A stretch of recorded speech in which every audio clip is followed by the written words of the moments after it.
All right, let's talk about how to play the super fun, fast-paced card game Sushi Go.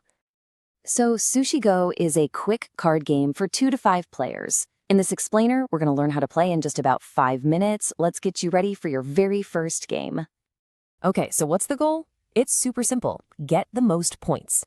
You'll be collecting sets of sushi cards over 3 rounds, and whoever puts together the best combos wins. All right, first things first, let's get the game set up. So first up, you're going to give all 108 cards a really good shuffle. Then deal out a hand of cards to every player. Just pop the rest of the deck face down in the middle. That's your draw pile. Oh, and you'll definitely want a pen and paper handy to keep score. Now, how many cards you deal out depends on how many people are playing. If it's just 2 of you, you'll each get 10 cards. For 3 players, everyone gets 9. 4 players, 8 cards each. And if you've got 5 players, everyone starts with 7 cards. Okay. Everyone's got their cards? Great. Now you're ready to play around. This whole game is built around something called card drafting. So how does that actually work? Let's dive in. So here's how every single turn goes. You look at your hand and pick just one card you want to keep. Place that card face down in front of you. Then everybody flips their chosen card over at the same time. After that, you take the rest of your hand and pass it to the person on your left. And you just keep doing that. Pick a card, reveal it, pass the hand, over and over again until all the cards are gone. Once everyone's played their last card, that's the end of the round, and it's time to tally up some points.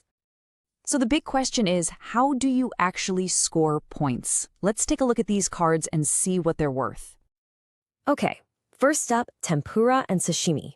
These are all about collecting sets. For Tempura, you need a pair, 2 of them, to score 5 points. If you only have 1, it's worth nothing.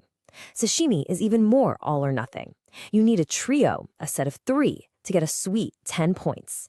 Anything less is, you guessed it, worthless. Now, dumplings are interesting because the more you collect, the more they're worth.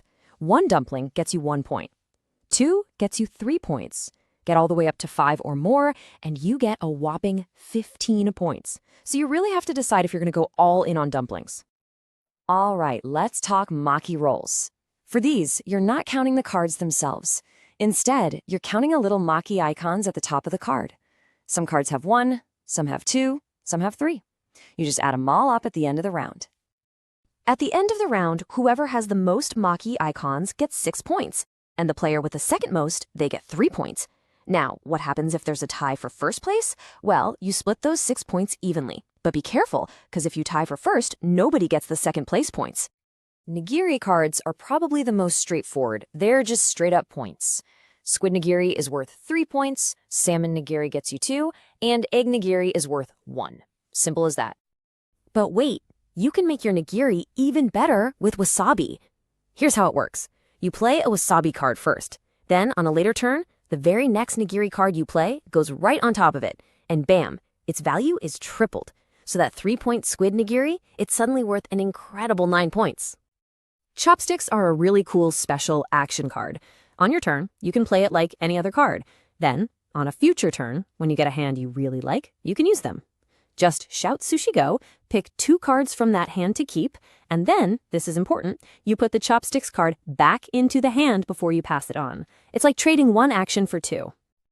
All right, now for the pudding cards. These guys are special. They don't get scored at the end of the round like everything else. Nope. When a round ends, you just keep your puddings right there in front of you. They stick around for the entire game, and you only score them at the very, very end. So, you've played through 3 full rounds. The game is over. Now it's time for dessert, which means it's time to score those pudding cards we've been saving. Here's how pudding scoring works. The person with the most pudding cards gets a sweet bonus of 6 points. But, and this is a big but, the person with the fewest puddings actually loses 6 points. Ouch. If there's a tie, you just split the points. And don't worry, in a 2-player game, there's no penalty for having the fewest. Okay, so once you've added up all your points from the 3 rounds and factored in those pudding points, we can finally figure out who the winner is. It's simple. The player with the most points wins. And if there's a tie, well, the tiebreaker is whoever has the most pudding cards. Before we wrap up, I've got one quick tip for you to try out in your next game. You know how you always pass your hand to the left? Well, to mix things up a bit, try this. In the second round, pass your cards to the right instead. It completely changes the flow of the game and makes you think differently about what cards you're passing and to whom. It's a fun little twist. And that's it. That is everything you need to know to play. So go grab some friends and have fun playing Sushi Go.